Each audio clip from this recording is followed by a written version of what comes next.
ਰਵਿੰਦਰ ਰੁਪਾਲ ਦੀ ਕਹਾਣੀ ਮਨ ਦਾ ਸਿੱਕਾ। ਸ਼ਹਿਰ ਕ੍ਰਾਸ ਕਰਦੇ ਹੀ ਜੀਟੀ ਰੋਡ ਦੇ ਹਲਕੇ ਜਿਹੇ ਗੋਲ ਮੋੜ ਉੱਤੇ ਇੱਕ 5 ਮੰਜ਼ਿਲੀ ਬਿਲਡਿੰਗ 'ਚ ਮੇਰੀ ਮੋਹਨ ਫਲੋਰ ਮਿਲ ਚੱਲ ਰਹੀ ਹੈ। ਸੜਕ ਉੱਤੇ ਭਾਵੇਂ ਤੁਸੀਂ ਖੱਬਿਓਂ ਆਓ ਭਾਵੇਂ ਸੱਜਿਓਂ ਜਾਓ, ਉਹ ਤੁਹਾਨੂੰ ਦੂਰੋਂ ਬਹੁਤ ਦੂਰੋਂ ਦਿਖਾਈ ਦੇਣ ਲੱਗ ਪਵੇਗੀ, ਜਿੱਥੇ ਦਿਨ ਰਾਤ ਕੰਮ ਚੱਲਦਾ ਹੈ ਤੇ 50 ਤੋਂ ਵੱਧ ਵਰਕਰ ਕੰਮ ਕਰ ਰਹੇ ਨੇ। ਸਭ ਤੋਂ ਉੱਪਰਲੀ ਮੰਜ਼ਿਲ ਉੱਤੇ ਅਕਾਊਂਟੈਂਟ ਦਾ ਦਫ਼ਤਰ ਬਣਿਆ ਹੋਇਆ ਹੈ। ਸਾਰੇ ਵਰਕਰਾਂ ਤੋਂ ਇਲਾਵਾ ਉਹ ਆਮ ਦੁਕਾਨਾਂ ਉੱਤੇ ਆਟੇ ਦੇ ਜਾਣ ਆਉਣ ਦਾ ਹਿਸਾਬ ਕਿਤਾਬ ਵੀ ਰੱਖਦਾ ਹੈ।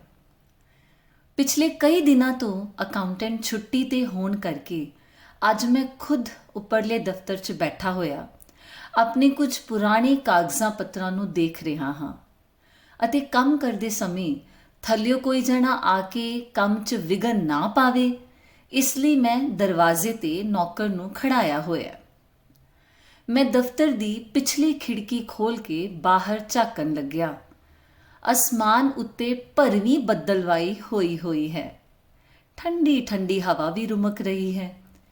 ਮੈਂ ਆਪਣੇ ਕੰਮ ਤੋਂ ਧਿਆਨ ਹਟਾ ਕੇ ਬੱਦਲਾਂ ਨੂੰ ਇੱਧਰ ਉੱਧਰ ਭੱਜੇ ਜਾਂਦਿਆਂ ਨੂੰ ਇੰਨੇ ਧਿਆਨ ਨਾਲ ਦੇਖ ਰਿਹਾ ਹਾਂ ਜਿਵੇਂ ਉਹ ਇੱਕ ਦੂਜੇ ਨੂੰ ਛੂ ਰਹੇ ਹੋਣ, ਆਪਸ 'ਚ ਖੇਡ ਰਹੇ ਹੋਣ ਕਿ ਅਚਾਨਕ, "ਸਰ, ਖਿੜਕੀ ਤਾਂ ਬੰਦ ਕਰ ਲੈਂਦੇ।" ਮੈਨੂੰ ਮੇਰੇ ਨੌਕਰ ਨੇ ਕਾਹਲ ਨਾਲ ਉੱਚੀ ਆਵਾਜ਼ 'ਚ ਕਿਹਾ। ਇਉਂ ਕਹਿ ਕੇ ਉਹ ਆਪ ਦਰਵਾਜ਼ੇ 'ਤੇ ਖੜਾ ਅੰਦਰ ਨੂੰ ਭੱਜਿਆ ਆਇਆ। ਬਾਹਰ ਚਲਦੀ ਹੋਈ ਤੇਜ਼ ਹਵਾ ਨਾਲ ਖਿੜਕੀ ਰਾਹੀਂ ਮੀਂਹ ਦੇ ਛਰਾਟੇ ਅੰਦਰ ਆ ਰਹੇ ਸਨ, ਜਿਨ੍ਹਾਂ ਨਾਲ ਕੁਝ ਕੀਮਤੀ ਕਾਗਜ਼ ਪੱਤਰ ਤੇ ਗਾਹਕਾਂ ਨੂੰ ਸੈਂਪਲ ਦੇ ਤੌਰ 'ਤੇ ਦਿਖਾਉਣ ਵਾਲੇ ਆਟੇ ਦੇ ਥੈਲੇ ਗਿੱਲੇ ਹੋ ਜਾਣੇ ਸਨ। ਮੈਂ ਅਸਮਾਨ ਉੱਤੇ ਬੱਦਲਵਾਈ ਨੂੰ ਦੇਖਦਾ ਹੋਇਆ ਕੁਝ ਪੁਰਾਣੀਆਂ ਯਾਦਾਂ 'ਚ ਖੁੱਭਿਆ ਆਪਣੀ ਸੁੱਧ ਬੁੱਧ ਖੋਈ ਕੁਰਸੀ ਉੱਤੇ ਟੇਢਾ ਜਿਹਾ ਹੋਇਆ ਬੈਠਾ ਸੀ। ਆਪਣੇ ਨੌਕਰ ਦੀ ਆਵਾਜ਼ ਸੁਣ ਕੇ ਮੈਂ ਵਜੂਦ ਵਿੱਚ ਇਉਂ ਵਾਪਸ ਮੁੜਿਆ ਜਿਵੇਂ ਕਿਤੇ ਦੂਰ ਨੂੰ ਭੱਜਿਆ ਜਾਂਦਾ ਰੁਕਿਆ ਹੋਵੇ। ਨੌਕਰ ਨੇ ਖਿੜਕੀ ਨੂੰ ਪੋਲਾ ਜਿਹਾ ਹੱਥ ਮਾਰ ਕੇ ਬੰਦ ਕਰ ਦਿੱਤਾ। ਓਹੋ, ਸਾਰੇ ਕਾਗਜ਼ ਗਿੱਲੇ ਹੋ ਜਾਣੇ ਸੀ। ਉਹ ਫਾਈਲਾਂ ਉੱਪਰੋਂ ਛਿੱਟੇ ਝਾੜਦਾ ਹੋਇਆ ਮੈਨੂੰ ਕਹਿ ਰਿਹਾ ਸੀ। ਹਾਂ, ਮੈਂ ਹੌਲੀ ਦਿਨੇ ਲਾਪਰਵਾਹੀ 'ਚ ਕਿਹਾ, ਜਿਵੇਂ ਮੇਰਾ ਸਵਾਦ ਕਿਰਕਿਰਾ ਹੋ ਗਿਆ ਹੋਵੇ। ਮੇਰੀ ਹਲਕੀ ਜਿਹੀ ਆਉਂਦੀ ਆਵਾਜ਼ ਸੁਣ ਕੇ ਉਹ ਮੇਰੇ ਮੂੰਹ ਵੱਲ ਝਾਕਣ ਲੱਗਿਆ। ਸ਼ਾਇਦ ਉਹ ਸੋਚਦਾ ਹੋਵੇਗਾ ਕਿ ਲੱਖਾਂ ਰੁਪਏ ਦੇ ਲੈਣ ਦੇਣ ਵਾਲੇ ਕਾਗਜ਼ ਗਿੱਲੇ ਹੋ ਰਹੇ ਨੇ, ਬਾਸ ਨੂੰ ਕੋਈ ਫਿਕਰ ਹੀ ਹੈ ਨਹੀਂ। ਅਜੀਬ ਆਦਮੀ ਹੈ।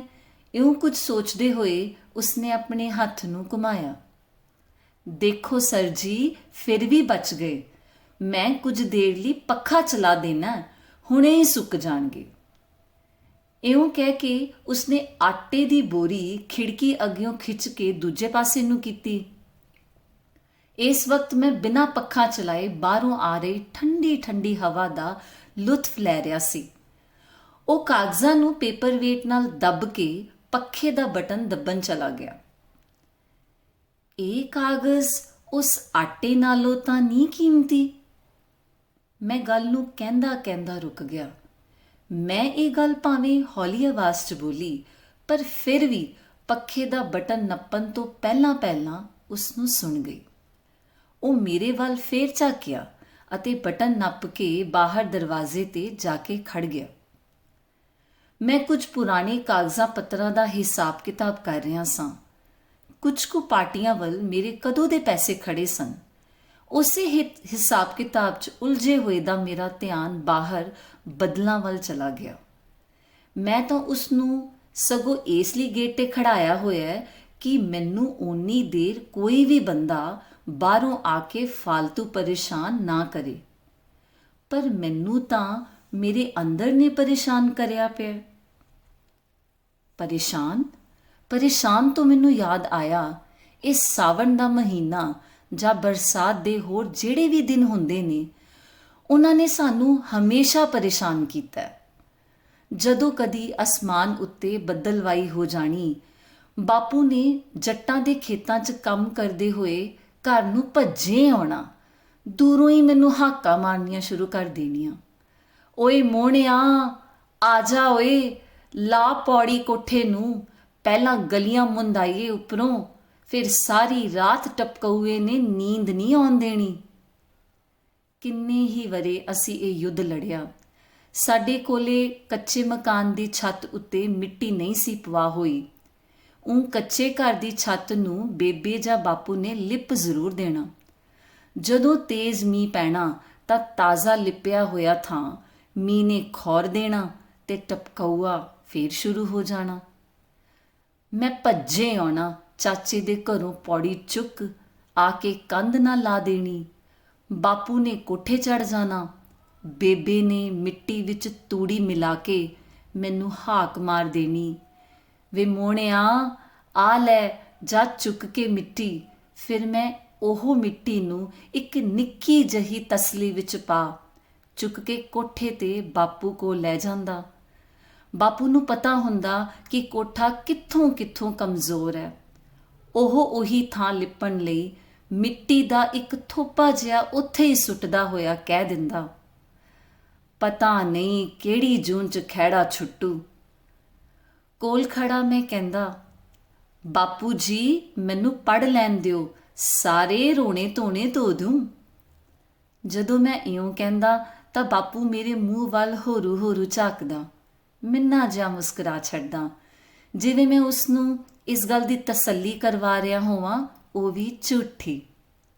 ਫਿਰ ਬਾਪੂ ਉੱਪਰ ਵੱਲ ਨੂੰ ਮੂੰਹ ਕਰਕੇ ਕਹਿੰਦਾ, ਤੂੰ ਜਿਹੜੀ ਮੈਨੂੰ ਗਰੀਬੀ ਦਿੱਤੀ ਹੈ ਓਏ ਨੀਲੀ ਛੱਤ ਵਾਲਿਆ, ਉਹ ਤਾਂ ਮੈਨੂੰ ਮਨਜ਼ੂਰ ਹੈ, ਪਰ ਆ ਤੇਰਾ ਦਿੱਤਾ ਹੋਇਆ ਸਾਵਣ ਦਾ ਮਹੀਨਾ ਮੈਨੂੰ ਕਦੇ ਵੀ ਮਨਜ਼ੂਰ ਨਹੀਂ। ਗਰੀਬਾਂ ਲਈ ਤਾਂ ਇਹ ਨਿਰੇ ਚਿੱਕੜ ਦੇ ਮਹੀਨੇ ਤੋਂ ਬਿਨਾਂ ਹੋਰ ਕੁਝ ਵੀ ਨਹੀਂ ਹੁੰਦਾ। ਤੈਨੂੰ ਕਦ ਸਮਝ ਆਊ? ਇਹਦਾ ਨਾਂ ਕੱਟ ਦੇ ਦਾਤਿਆ ਆਪਣੀ ਕਿਤਾਬ ਵਿੱਚੋਂ। ਇਉਂ ਕਹਿੰਦਾ ਹੋਇਆ ਉਹ ਥੋਪਿਆਂ ਉੱਤੇ ਹੱਥ ਫੇਰੀ ਜਾਂਦਾ। ਚਾਹੇ ਕੁਛ ਵੀ ਹੋਈ ਜਾਂਦਾ, ਪਰ ਮੇਰੇ ਬਾਪੂ ਦਾ ਧਿਆਨ ਮੇਰੀ ਪੜ੍ਹਾਈ ਵੱਲ ਹੀ ਰਹਿੰਦਾ। ਮੈਂ ਵੀ ਤਾਂ ਲਗਨ ਨਾਲ ਆਪਣੀ ਪੜ੍ਹਾਈ ਪੜ੍ਹਦਾ। ਮੇਰੀ ਚੰਗੀ ਪੜ੍ਹਾਈ ਨੂੰ ਦੇਖ ਕੇ ਬਾਪੂ ਮੈਨੂੰ ਕਹਿੰਦਾ ਰਹਿੰਦਾ, ਮੁੰਡਿਆ, ਕਦੇ ਕਿਸੇ ਦਾ ਨੌਕਰ ਨਾ ਬਣੀ, ਬਲਕਿ ਆਪਣੇ ਕੋਲ ਨੌਕਰ ਰੱਖਿਆ ਕਰੀ। ਉਦੋਂ ਮੈਨੂੰ ਨੌਕਰ ਲੱਗਣ ਅਤੇ ਨੌਕਰ ਰੱਖਣ ਦਾ ਬਿਲਕੁਲ ਨਹੀਂ ਸੀ ਪਤਾ ਹੁੰਦਾ ਕਿ ਨੌਕਰੀ ਗੁਲਾਮੀ ਵਾਲਾ ਜੀਵਨ ਹੁੰਦਾ। 10ਵੀਂ ਦੀ ਪੜ੍ਹਾਈ ਪੜ੍ਹਨ ਵੇਲੇ ਤੱਕ ਬਾਪੂ ਨੇ ਮੈਨੂੰ ਕੋਠੇ ਤੋਂ ਮੋਗੇ ਜਾਂ ਗਲੀਆਂ ਮੁੰਨਣ ਤੋਂ ਬਿਨਾਂ ਹੋਰ ਕਦੇ ਵੀ ਕੋਈ ਕੰਮ ਆਪਣੀ ਜ਼ੁਬਾਨ ਨਾਲ ਨਹੀਂ ਸੀ ਕਿਹਾ। 10ਵੀਂ 'ਚੋਂ ਮੈਂ ਪੂਰੇ ਪੰਜਾਬ ਵਿੱਚੋਂ ਪਹਿਲੇ ਦਰਜੇ ਵਿੱਚ ਪਾਸ ਹੋਇਆ ਸਾਂ। ਸਾਰੇ ਅਖਬਾਰਾਂ 'ਚ ਮੇਰੇ ਬਾਪੂ ਬੇਬੇ ਦੀਆਂ ਫੋਟੋਆਂ ਮੇਰੇ ਨਾਲ ਛਪੀਆਂ। ਪੜ੍ਹਾਈ 'ਚ ਮੈਥੋਂ ਪਿੱਛੇ ਰਹਿਣ ਵਾਲੇ ਮੇਰੇ ਨਾਲ ਖਾਰ ਖਾਣ ਲੱਗੇ, ਪਰ ਅਖਬਾਰਾਂ ਵਾਲੇ ਮੇਰੀ ਇੰਟਰਵਿਊ ਲੈ ਕੇ ਅਖਬਾਰਾਂ ਵਿੱਚ ਛਾਪੀ ਜਾਣ। ਜਦੋਂ ਮੈਂ ਇੱਕ ਇੰਟਰਵਿਊ 'ਚ ਕਿਹਾ ਕਿ ਮੈਂ ਹੋਰ ਪੜ੍ਹ ਲਿਖ ਕੇ ਆਪਣਾ ਖੁਦ ਦਾ ਕੰਮ ਸ਼ੁਰੂ ਕਰਨਾ ਹੈ, ਸਰਕਾਰੀ ਨੌਕਰੀ ਨਹੀਂ ਕਰਨੀ, ਤਾਂ ਮੇਰਾ ਇਹ ਜਵਾਬ ਸੁਣ ਕੇ ਸਭ ਲੋਕ ਹੈਰਾਨ ਹੋ ਗਏ। ਦੂਜੇ ਕੁ ਦਿਨ ਬੇਬੇ ਜਦੋਂ ਜੱਟਾਂ ਕੰਨੀ ਗੋਹਾ ਕੂੜਾ ਕਰਨ ਗਈ, ਵਿੱਚੋਂ ਕਈ ਜਣੇ ਉਸ ਨੂੰ ਸੁਣਾ ਕੇ ਇਉਂ ਕਹਿਣ ਲੱਗ ਪਏ ਕਿ ਮੋਹਣੇ ਦਾ ਦਿਮਾਗ ਖਰਾਬ ਹੋ ਗਿਆ, ਹੁਣ ਤਾਂ ਸਰਕਾਰ ਆਪ ਨੌਕਰੀ ਦਿੰਦੀ ਹੈ, ਫੇਰ ਤਰਸੂ ਜਦੋਂ ਕੋਈ ਉਸ ਤੋਂ ਕੰਮ ਨਾ ਤੁਰਿਆ। ਕੰਮ ਤੋਰਨੇ ਸੌਖੇ ਨਹੀਂ ਹੁੰਦੇ। ਪਰ ਮੇਰਾ ਇਹ ਜਵਾਬ ਸੁਣ ਕੇ ਸਰਕਾਰ ਨੇ ਮੇਰੀ ਅਗਲੇਰੀ ਪੜ੍ਹਾਈ ਮੁਫਤ ਪੜ੍ਹਾਉਣ ਦਾ ਐਲਾਨ ਕਰ ਦਿੱਤਾ। ਸਾਡੇ ਸਾਰੇ ਹੀ ਰਿਸ਼ਤੇਦਾਰ ਜਿਹੜੇ ਬਾਪੂ ਜੀ ਨੂੰ ਐਵੇਂ ਮੀਚੀ ਦਾ ਬੁੱਧੂ ਜਿਹਾ ਸਮਝਦੇ ਸਨ, ਸਭ ਵਧਾਈਆਂ ਦੇਣ ਲੱਗ ਪਏ। ਬਈ ਰਿਖੀ ਰਾਮਾ, ਤੇਰੇ ਮੋਹਣੇ ਨੇ ਤਾਂ ਕਮਾਲ ਕਰਤੀ, ਕਮਾਲ। ਉਹਨਾਂ ਦੀਆਂ ਗੱਲਾਂ ਸੁਣ ਕੇ ਬਾਪੂ ਕਦੀ ਫੁੱਲਿਆ ਨਹੀਂ, ਸਗੋਂ ਸਹਿਜਤਾ 'ਚ ਕਹਿੰਦਾ, ਬਈ ਇਹ ਤਾਂ ਮੁੰਡੇ ਦੀ ਮਿਹਨਤ ਹੈ ਸਾਰੀ।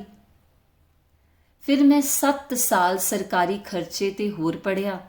ਸਾਰੀਆਂ ਕਲਾਸਾਂ ਪਹਿਲੇ ਦਰਜੇ ਵਿੱਚ ਪਾਸ ਕੀਤੀਆਂ। ਸਰਕਾਰੀ ਨੌਕਰੀ ਲਈ ਬਹੁਤ ਆਫਰਾਂ ਆਈਆਂ, ਪਰ ਮੈਂ ਸਾਰੀਆਂ ਠੁਕਰਾ ਦਿੱਤੀਆਂ। ਕਿਸੇ ਨੌਕਰੀ ਨੂੰ ਦਿਲ ਵੀ ਕਰਦਾ, ਪਰ ਬਾਪੂ ਦੇ ਕਹੇ ਬੋਲ ਫਿਰ ਕੰਨਾਂ ਵਿੱਚ ਆ ਗੂੰਜਦੇ ਕਿ ਨੌਕਰ ਨਹੀਂ ਬਣਨਾ, ਜਦ ਵੀ ਬਣਨਾ ਹੈ, ਮਾਲਕ ਹੀ ਬਣਨਾ ਹੈ। ਸ਼ਾਇਦ ਬਾਪੂ ਨੂੰ ਨੌਕਰਪੁਣੇ ਤੋਂ ਬਹੁਤੀ ਕਚਿਆਣ ਆਉਂਦੀ ਹੋਵੇਗੀ। ਅਚਾਨਕ ਤੇਜ਼ ਹਵਾ ਨਾਲ ਖਿੜਕੀ ਫਿਰ ਖੁੱਲ ਗਈ। ਮੈਨੂੰ ਸੁਸਤ ਜਿਹਾ ਬੈਠੇ ਨੂੰ ਦੇਖ ਕੇ ਨੌਕਰ ਦੁਬਾਰਾ ਭੱਜਿਆ ਆਇਆ। ਸਰ ਜੀ, ਜੇ ਤਬੀਅਤ ਠੀਕ ਨਹੀਂ ਤਾਂ ਥੋੜੀ ਦੇਰ ਲਈ ਆਰਾਮ ਕਰ ਲਵੋ, ਉਹ ਖਿੜਕੀ ਨੂੰ ਬੰਦ ਕਰਦਾ ਹੋਇਆ ਬੋਲਿਆ। ਨਹੀਂ, ਤਬੀਅਤ ਤਾਂ ਮੇਰੀ ਠੀਕ ਹੈ, ਬਸ ਵੈਸੇ ਹੀ, ਮੈਂ ਫਿਰ ਹਲਕਾ ਜਿਹਾ ਜਵਾਬ ਦਿੱਤਾ ਤੇ ਚੁੱਪ ਕਰ ਗਿਆ। ਸਰ ਜੀ, ਜੇ ਇਜਾਜ਼ਤ ਹੋਵੇ ਤਾਂ ਇੱਕ ਗੱਲ ਪੁੱਛ ਸਕਦਾ? ਉਸਨੇ ਪੋਲਾ ਜਿਹਾ ਮੂੰਹ ਬਣਾ ਕੇ ਮੈਥੋਂ ਅਧੀਨਗੀ ਜਿਹੀ ਨਾਲ ਪੁੱਛਿਆ। ਹਾਂ ਹਾਂ, ਕਿਉਂ ਨਹੀਂ ਬਈ, ਜ਼ਰੂਰ ਪੁੱਛ ਸਕਦਾ ਹੈ। ਸਰ ਜੀ, ਤੁਸੀਂ ਕੁਝ ਕਹਿ ਰਹੇ ਸੀ ਕਿ ਇਹ ਕਾਗਜ਼ ਉਸ ਆਟੇ ਨਾਲੋਂ ਤਾਂ ਨਹੀਂ ਕੀਮਤੀ। ਇਉਂ ਕਹਿ ਕੇ ਤੁਸੀਂ ਚੁੱਪ ਕਰ ਗਏ ਸੀ।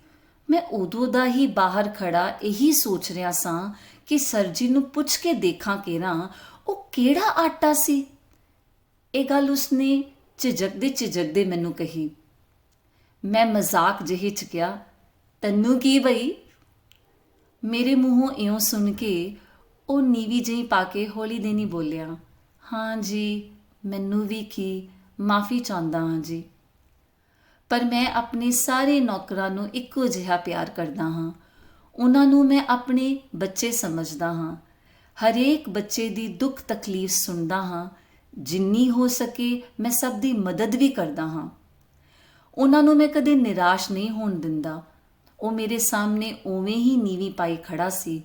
ਮੈਂ ਸੋਚਿਆ ਇਸ ਨੂੰ ਹੁਣੇ ਸ਼ੰਕਾ ਨਿਵਰਤ ਕਰ ਦੇਵਾਂ, ਵਿਚਾਰਾ ਆਪਣੇ ਮਨ ਉੱਤੇ ਕੋਈ ਬੋਝ ਹੀ ਨਾ ਲਾ ਬੈਠੇ। ਫਿਰ ਉਸ ਗੱਲ ਦਾ ਵੀ ਤਾਂ ਮੈਨੂੰ ਹੀ ਦੁੱਖ ਹੋਣਾ ਹੈ। ਇਹੀ ਸੋਚ ਕੇ ਮੈਂ ਉਸ ਨੂੰ ਕਿਹਾ, ਤੂੰ ਕੀ ਪੁੱਛ ਰਿਹਾ ਸੀ ਮੈਥੋਂ ਪਿਤਰਾ? ਸਰ ਜੀ, ਤੁਸੀਂ ਕਾਗਜ਼ਾਂ ਬਾਰੇ ਕਹਿ ਰਹੇ ਸੀ ਕਿ ਇਹ ਕਿਤੇ ਉਸ ਆਟੇ ਨਾਲੋਂ ਤਾਂ ਨਹੀਂ ਕੀਮਤੀ। ਸਰ ਜੀ, ਉਹ ਕਿਹੜਾ ਆਟਾ ਹੈ? ਤੁਸੀਂ ਕਿਹਦੀ ਗੱਲ ਕਰਨ ਲੱਗੇ ਸੀ? ਮੈਂ ਤਾਂ ਉਹ ਜਾਣਨ ਲਈ ਤੁਹਾਨੂੰ ਪੁੱਛਿਆ ਜੀ। ਉਸ ਦੀ ਇਹ ਗੱਲ ਸੁਣ ਕੇ ਮੇਰੇ ਚਿਹਰੇ ਉੱਤੇ ਮੁਸਕਾਨ ਫੈਲ ਗਈ। ਮੈਂ ਉਸ ਨੂੰ ਕਿਹਾ ਕਿ ਬੈਠ, ਮੈਂ ਤੈਨੂੰ ਦੱਸ ਦਿੰਦਾ ਹਾਂ ਸਾਰੀ ਗੱਲ, ਤੂੰ ਵੀ ਮੇਰਾ ਭਰਾ ਹੀ ਹੈ। ਉਹ ਝਿਜਕਦਾ ਮੇਰੀ ਕੁਰਸੀ ਦੇ ਬਰਾਬਰ ਪਏ ਸਟੂਲ ਤੇ ਬੈਠ ਗਿਆ। ਹੁਣ ਜਦੋਂ ਅਚਾਨਕ ਖੁੱਲੀ ਖਿੜਕੀ ਰਾਹੀਂ ਕਣੀਆਂ ਫੇਰ ਅੰਦਰ ਆਈਆਂ ਨਾ, ਤਾਂ ਤੂੰ ਫੇਰ ਅੰਦਰ ਨੂੰ ਭੱਜਿਆ ਆਇਆ। ਹਾਂਜੀ, ਮੈਂ ਸੋਚਿਆ ਤੁਹਾਡੀ ਤਬੀਅਤ ਠੀਕ ਨਹੀਂ ਤਾਂ ਕਰਕੇ ਜੀ। ਸ਼ਾਬਾਸ਼, ਇਉਂ ਕਹਿ ਕੇ ਮੈਂ ਉਸ ਨੂੰ ਗੱਲ ਦੱਸਣ ਲੱਗਿਆ। ਕੇਰਾਂ ਦੀ ਗੱਲ ਹੈ, ਬਿਲਕੁਲ ਇਹੀ ਹਾਲ ਮੇਰੀ ਮਾਂ ਦਾ ਹੋਇਆ ਸੀ। ਜਦੋਂ ਮੇਰਾ ਪਰਿਵਾਰ ਗਹਿ-ਗੱਚ ਗਰੀਬੀ 'ਚ ਸੀ ਤਾਂ ਸਾਡਾ ਮਕਾਨ ਬਰਸਾਤਾਂ ਦੇ ਦਿਨਾਂ ਵਿੱਚ ਪੂਰਾ ਮਹੀਨਾ ਚੋਂਦਾ ਰਹਿੰਦਾ। ਵੈਸੇ ਜੇ ਕਿਤੇ ਦਿਨ ਵਿੱਚ ਬੱਦਲਵਾਈ ਹੁੰਦੀ ਤਾਂ ਬਾਪੂ ਜੀ ਪਹਿਲੋਂ ਹੀ ਲੱਖਣ ਲਾ ਕੇ ਕੋਠੇ ਨੂੰ ਲਿਪ ਪੋਚ ਦਿੰਦੇ, ਜਿਹਦੇ ਨਾਲ ਸਾਡੀ ਕੋਈ ਰਾਤ ਸੁਖਾਲੀ ਨਿਕਲ ਜਾਂਦੀ। ਉਂਝ ਤੇ ਛੱਤ ਵੀ ਬਦਲ ਲੈਂਦੇ, ਪਰ ਬਾਪੂ ਨੇ ਪਹਿਲਾਂ 3 ਧੀਆਂ ਨੂੰ ਘਰੋਂ ਤੋਰਿਆ ਸੀ। ਕਬੀਲਦਾਰੀ ਨੇ ਸਾਨੂੰ ਉੱਠਣ ਨਹੀਂ ਸੀ ਦਿੱਤਾ। ਜਦੋਂ ਮੈਂ ਆਪਣੀ ਪੜ੍ਹਾਈ ਪੂਰੀ ਕਰ ਲਈ, ਉਦੋਂ ਇੱਕ ਰਾਤ ਕੀ ਹੋਇਆ ਜਿਸ ਨੂੰ ਮੈਂ ਆਪਣੇ ਆਖਰੀ ਸਾਹ ਤੱਕ ਕਦੀ ਵੀ ਨਹੀਂ ਭੁੱਲ ਸਕਦਾ, ਕਿ ਅਚਾਨਕ ਬੜੇ ਜ਼ੋਰ ਦੀ ਮੀਂਹ ਪੈਣਾ ਸ਼ੁਰੂ ਹੋ ਗਿਆ। ਅਸੀਂ ਤਿੰਨੋਂ ਜਣੇ ਉੱਠ ਕੇ ਬੈਠ ਗਏ ਸਾਂ। ਜਿੱਥੇ ਬੇਬੇ ਰੋਟੀਆਂ ਲਾਉਂਦੀ ਹੁੰਦੀ ਸੀ, ਉੱਥੇ ਬੇਬੇ ਨੇ ਪਰਾਤ ਵਿੱਚ ਆਟਾ ਪਾ ਕੇ ਰੱਖਿਆ ਹੋਇਆ ਸੀ। ਮੀਂਹ ਸੀ ਕਿ ਉਸ ਰਾਤ ਰੁਕਣ ਦਾ ਨਾਂ ਨਹੀਂ ਸੀ ਲੈ ਰਿਹਾ। ਖਿੜਕੀ ਵੀ ਬੰਦ ਕੀਤੀ ਹੋਈ ਸੀ, ਫਿਰ ਵੀ ਠੱਕੇ ਦੀ ਹਵਾ ਛਰਾਟਿਆਂ ਨਾਲ ਅੰਦਰ ਨੂੰ ਆ ਰਹੀ ਸੀ ਤੇ ਉੱਪਰੋਂ ਟਪਕਊਆ ਗਿਰਨਾ ਸ਼ੁਰੂ ਹੋ ਗਿਆ। ਬੇਬੇ ਨੇ ਇੱਕ ਪਾਸੇ ਹੋ ਕੇ ਦੀਵਾ ਬਾਲਿਆ ਤਾਂ ਉਸਨੇ ਦੇਖਿਆ ਜਿਸ ਪਰਾਤ ਵਿੱਚ ਆਟਾ ਪਿਆ ਉੱਥੇ ਟਪਕਊਆ ਗਿਰਨਾ ਸ਼ੁਰੂ ਹੋ ਗਿਆ। ਹੁਣ ਕੀ ਸੀ ਕਿ ਮੀਂਹ ਹਟ ਨਹੀਂ ਸੀ ਰਿਹਾ। ਹੋਰ ਥੋੜੀ ਦੇਰ ਬਾਅਦ ਕੋਠਾ ਕਈ ਥਾਵਾਂ ਤੋਂ ਚੋਣ ਲੱਗ ਪਿਆ। ਬੇਬੇ ਪਰਾਤ ਰੱਖੇ ਤਾਂ ਹੁਣ ਕਿੱਥੇ ਰੱਖੇ? ਉਸ ਵਕਤ ਉਹੀਓ ਆਟਾ ਸੀ ਘਰੇ, ਉਹ ਵੀ ਗੁਆਂਢੀਆਂ ਦੇ ਘਰੋਂ ਮੰਗ ਕੇ ਲਿਆਂਦਾ ਹੋਇਆ, ਜਿਸ ਦੀਆਂ ਬੇਬੇ ਨੇ ਸਵੇਰੇ ਰੋਟੀਆਂ ਪਕਾਉਣੀਆਂ ਸਨ। ਤੇ ਉਸੇ ਆਟੇ ਦੀਆਂ ਪੱਕੀਆਂ ਹੋਈਆਂ ਰੋਟੀਆਂ ਖਾ ਕੇ ਹੀ ਮੈਂ ਅਗਲੇ ਦਿਨ ਸਰਕਾਰ ਦੇ ਉਸ ਦਫ਼ਤਰ ਵਿੱਚ ਜਾਣਾ ਸੀ ਜਿੱਥੋਂ ਸਰਕਾਰ ਨੇ ਮੈਨੂੰ ਸਵੈ ਰੁਜ਼ਗਾਰ ਲਈ ਟ੍ਰੇਨਿੰਗ, ਪੈਸਾ ਅਤੇ ਕੰਮ ਚਲਾਉਣ ਲਈ ਇਹ ਥਾਂ ਦੇਣੀ ਸੀ ਜਿੱਥੇ ਅੱਜ ਆਪਾਂ ਬੈਠੇ ਹਾਂ। ਬੇਬੇ ਗੁੱਸੇ ਦੀ ਮਾਰੀ ਰੱਬ ਨੂੰ ਬੁਰਾ ਭਲਾ ਕਹਿਣ ਲੱਗ ਪਈ। ਮੈਂ ਅੱਧ ਸੁੱਤਾ ਜਿਹਾ ਉਸਦੇ ਕੋਲ ਹੀ ਬੈਠਾ ਸੀ। ਮੈਂ ਕਿਹਾ ਕਿ ਨਾ ਬੇਬੇ, ਇੰਜ ਨਾ ਕਹਿ। ਜੇ ਅੱਜ ਮਕਾਨ ਚਾਹੁੰਦੇ ਨੇ ਫੇਰ ਕੀ ਹੋਇਆ, ਕੱਲ ਨੂੰ ਪੱਕੇ ਵੀ ਤਾਂ ਉਸੇ ਨੇ ਕਰਨੇ ਨੇ, ਭਰੋਸਾ ਰੱਖ। ਮੈਂ ਇੱਕ ਆਸ ਜਿਹੀ ਨਾਲ ਬੇਬੇ ਨੂੰ ਕਹਿ ਰਿਹਾ ਸੀ, ਪਰ ਬੇਬੇ ਨੂੰ ਆਪਦੀ ਪਰਾਤ ਲੁਕਾਉਣ ਲਈ ਕੋਈ ਠਿਕਾਣਾ ਨਹੀਂ ਸੀ ਮਿਲ ਰਿਹਾ।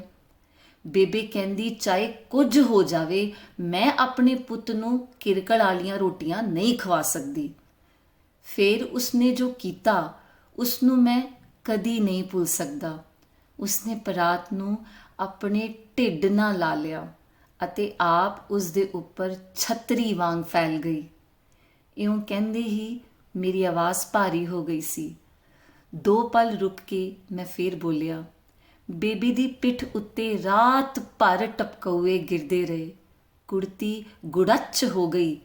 ਸਾਰੀ ਰਾਤ ਜੱਦੋ ਜਹਿਦ ਕਰਕੇ ਉਸਨੇ ਆਟੇ ਨੂੰ ਖਰਾਬ ਹੋਣ ਤੋਂ ਬਚਾ ਲਿਆ, ਪਰ ਉਸਨੇ ਮਿੱਟੀ ਰਲੀ ਗੰਦੀ ਬੂੰਦ ਇੱਕ ਵੀ ਆਟੇ ਵਿੱਚ ਨਹੀਂ ਸੀ ਡਿੱਗਣ ਦਿੱਤੀ।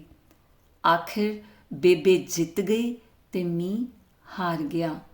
ਸੱਦ ਕੇ ਜਾਵਾਂ ਮੈਂ ਆਪਣੀ ਬੇਬੇ ਦੇ। ਦਰਅਸਲ ਉਹ ਆਟੇ ਨੂੰ ਨਹੀਂ, ਮੇਰੀ ਜ਼ਿੰਦਗੀ ਨੂੰ ਬਚਾ ਰਹੀ ਸੀ। ਨਹੀਂ ਤਾਂ ਪਤਾ ਨਹੀਂ ਮੇਰੀ ਜ਼ਿੰਦਗੀ 'ਚ ਕਿੰਨੀ ਕੁ ਕਿਰਕਲ ਰਲ ਜਾਂਦੀ। ਉਹ ਮੇਰੀ ਜ਼ਿੰਦਗੀ ਦਾ ਸਭ ਤੋਂ ਵੱਡਾ ਸਬਕ ਸੀ। ਮੇਰੀ ਖਾਤਰ ਸਾਰੀ ਰਾਤ ਟਪਕੌਏ ਨਾਲ ਯੁੱਧ ਕਰਨ ਵਾਲੇ ਸੀਨ ਨੂੰ ਮੈਂ ਆਪਣੀ ਆਖਰੀ ਸਾਹਾਂ ਤੱਕ ਕਦੀ ਵੀ ਨਹੀਂ ਭੁੱਲ ਪਾਵਾਂਗਾ। ਮੈਂ ਉਸੇ ਦਿਨ ਕਸਮ ਖਾ ਲਈ ਸੀ ਕਿ ਮੈਂ ਆਟੇ ਦੇ ਹੀ ਭੰਡਾਰ ਲਾ ਦੇਵਾਂਗਾ। ਇਹ 1.5 ਲੱਖ ਆਟੇ ਦੇ ਹਿਸਾਬ ਕਿਤਾਬ ਵਾਲੇ ਕਾਗਜ਼ ਜੇ ਗਿੱਲੇ ਵੀ ਹੋ ਜਾਣਗੇ ਤਾਂ ਕੋਈ ਆਫਤ ਨਹੀਂ ਆਉਣ ਲੱਗੀ ਛੋਟੇ ਵੀਰ। ਇਹ ਕਾਗਜ਼ਾਂ ਦਾ ਕੀ ਹੈ? ਇਹ ਉਸ ਆਟੇ ਨਾਲੋਂ ਤਾਂ ਕੀਮਤੀ ਨਹੀਂ ਹੈਗੇ ਜਿਸ ਨੂੰ ਬੇਬੇ ਨੇ ਮੇਰੀ ਖਾਤਰ ਬਚਾ ਕੇ ਰੱਖਿਆ ਅਤੇ ਮੇਰੀ ਜ਼ਿੰਦਗੀ ਬਦਲ ਦਿੱਤੀ। ਇਹ ਤਾਂ ਕਈ ਹੋਰ ਫਾਈਲਾਂ ਵਿੱਚ ਇੱਧਰ ਉੱਧਰ ਲਿਖਿਆ ਪਿਆ ਮਿਲ ਸਕਦਾ ਹੈ, ਪਰ ਉਹ ਆਟਾ ਤਾਂ ਉਹੀਓ ਸੀ। ਉਸਨੇ ਦੁਬਾਰਾ ਨਹੀਂ ਸੀ ਮਿਲਣਾ। ਉਹ ਕਿਧਰੋਂ ਹੋਰ ਨਹੀਂ ਸੀ ਆਉਣਾ। ਇਸੇ ਕਰਕੇ ਮੈਂ ਇਹੀ ਕੰਮ ਨੂੰ ਚੁਣ ਕੇ ਆਪਣੀਆਂ ਆਟਾ ਚੱਕੀਆਂ ਲਾ ਲਈਆਂ ਤਾਂ ਕਿ ਜ਼ਿੰਦਗੀ ਵਿੱਚ ਕਿਸੇ ਨੂੰ ਵੀ ਕਦੇ ਆਟੇ ਦੀ ਦਿੱਕਤ ਹੀ ਨਾ ਆਵੇ। ਤੇਰੇ ਘਰ ਮੁੱਕਿਆ ਕਦੀ ਜਦੋਂ ਦਾ ਇੱਥੇ ਕੰਮ ਕਰਦਾ ਹੈ? ਇਹ ਗੱਲ ਕਹਿ ਕੇ ਮੈਂ ਜਦੋਂ ਆਪਣੇ ਨੌਕਰ ਦੇ ਮੂੰਹ ਵੱਲ ਵੇਖਿਆ ਤਾਂ ਉਸ ਦੀਆਂ ਅੱਖਾਂ ਵਿੱਚੋਂ ਪਾਣੀ ਦੀਆਂ ਖਰਾਲਾਂ ਵਹਿ ਰਹੀਆਂ ਸਨ ਤੇ ਮੈਂ ਚੁੱਪ ਹੋ ਗਿਆ ਸੀ। ਉਹ ਆਪਣੇ ਦੋਵੇਂ ਹੱਥਾਂ ਨਾਲ ਅੱਖਾਂ ਪੂੰਝਦਾ ਹੋਇਆ ਬੋਲਿਆ, ਸਰ ਜੀ, ਤੁਸੀਂ ਤਾਂ ਮੇਰੀ ਕਹਾਣੀ ਮੈਨੂੰ ਹੀ ਸੁਣਾ ਦਿੱਤੀ ਹੈ। ਉਸ ਦੀਆਂ ਅੱਖਾਂ ਵਿੱਚੋਂ ਪਾਣੀ ਇੰਜ ਗਿਰ ਰਿਹਾ ਸੀ ਜਿਵੇਂ ਕੋਈ ਕੱਚਾ ਕੋਠਾ ਚੋਰਿਆ ਹੋਵੇ। ਤੇਰੀ ਕਹਾਣੀ? ਇਹ ਤੇਰੀ ਕਹਾਣੀ ਨਹੀਂ ਭਾਈ, ਇਹ ਤਾਂ ਮੇਰੀ ਆਪ ਦੀ ਕਹਾਣੀ ਹੈ। ਇਹ ਤਾਂ ਮੈਂ ਤੇਰੇ ਨਾਲ ਆਪਣੇ ਮਨ ਦਾ ਸਿੱਕਾ ਢਾਲਿਆ। ਮੈਨੂੰ ਨਹੀਂ ਸੀ ਪਤਾ ਕਿ ਮੇਰੇ ਹੱਡੀ ਹੰਡਾਇਆ ਸੱਚ ਤੈਨੂੰ ਤਕਲੀਫ ਦੇਵੇਗਾ। ਉਸਦੀ ਗੱਲ ਸੁਣ ਕੇ ਮੈਂ ਹੈਰਾਨ ਹੋ ਗਿਆ। ਮੈਂ ਪਿੱਤਰ ਦੇ ਮੋਢੇ ਤੇ ਹੱਥ ਰੱਖ ਕੇ ਉਸਨੂੰ ਹੌਸਲਾ ਦਿੱਤਾ। ਪਿੱਤਰਾ, ਇਹ ਆਪਣੀ ਦੋਵਾਂ ਦੀ ਨਹੀਂ, ਸੈਂਕੜਿਆਂ ਦੀ ਵੀ ਨਹੀਂ, ਬਲਕਿ ਹਜ਼ਾਰਾਂ ਘਰਾਂ ਦੀ ਕਹਾਣੀ ਹੈ। ਮੇਰੇ ਅੰਦਰੋਂ ਪੜ੍ਹੀਆਂ ਹੋਈਆਂ ਕਿਤਾਬਾਂ ਬੋਲਣ ਲੱਗ ਪਈਆਂ। ਇਮਾਨਦਾਰੀਆਂ ਅਤੇ ਸਖਤ ਮਿਹਨਤਾਂ ਇਹੋ ਜਿਹੀਆਂ ਕਹਾਣੀਆਂ ਦੇ ਮੂੰਹ ਮੋੜ ਦਿੰਦੀਆਂ ਨੇ, ਨਹੀਂ ਤਾਂ ਇਹ ਕਹਾਣੀਆਂ ਇਵੇਂ ਪੀੜ੍ਹੀ ਦਰ ਪੀੜ੍ਹੀ ਚਲਦੀਆਂ ਰਹਿਣਗੀਆਂ। ਤੇਰੀ ਇਮਾਨਦਾਰੀ ਤੇਰੇ ਬੱਚਿਆਂ ਦਾ ਭਵਿੱਖ ਸੰਵਾਰ ਦੇਵੇਗੀ। ਮੇਰੀ ਗੱਲ ਸੁਣ ਕੇ ਪਿੱਤਰ ਅੱਖਾਂ ਪੂੰਝਣ ਲੱਗਿਆ ਤੇ ਬਾਹਰ ਗੇਟ ਤੇ ਤਾਇਨਾਤ ਹੋ ਕੇ ਖੜ ਗਿਆ। ਉਸ ਦਾ ਗੱਚ ਭਰਿਆ ਹੋਇਆ ਹੋਣ ਕਰਕੇ ਉਸ ਤੋਂ ਹਾਂਜੀ ਵੀ ਨਹੀਂ ਸੀ ਕਿਹਾ ਗਿਆ। ਅਚਾਨਕ ਮੈਂ ਖਿੜਕੀ ਤੋਂ ਬਾਹਰ ਵੱਲ ਫੇਰ ਝਾਕਿਆ। ਬਾਹਰ ਤਾਂ ਕਦੋਂ ਦਾ ਮੀਂਹ ਬੰਦ ਹੋ ਗਿਆ ਸੀ। ਮੌਸਮ ਵੀ ਸਾਫ਼ ਹੋ ਰਿਹਾ ਸੀ, ਪਰੰਤੂ ਕੋਈ ਬੱਦਲ ਜ਼ਰੂਰ ਇੱਧਰ ਉੱਧਰ ਨੂੰ ਇਉਂ ਭੱਜਿਆ ਫਿਰ ਰਿਹਾ ਸੀ ਜਿਵੇਂ ਕੋਈ ਟਪਕਊਏ ਤੋਂ ਡਰਦਾ ਮਾਰਾ ਆਪਣੀ ਮੰਜੀ ਨੂੰ ਕਦੀ ਇੱਧਰ ਤੇ ਕਦੀ ਉੱਧਰ ਨੂੰ ਖਿਸਕਾ ਰਿਹਾ ਹੋਵੇ। ਮੇਰੀ ਟਿਕਟਿਕੀ ਫੇਰ ਬਦਲਾਂ ਵੱਲ ਲੱਗ ਗਈ ਸੀ।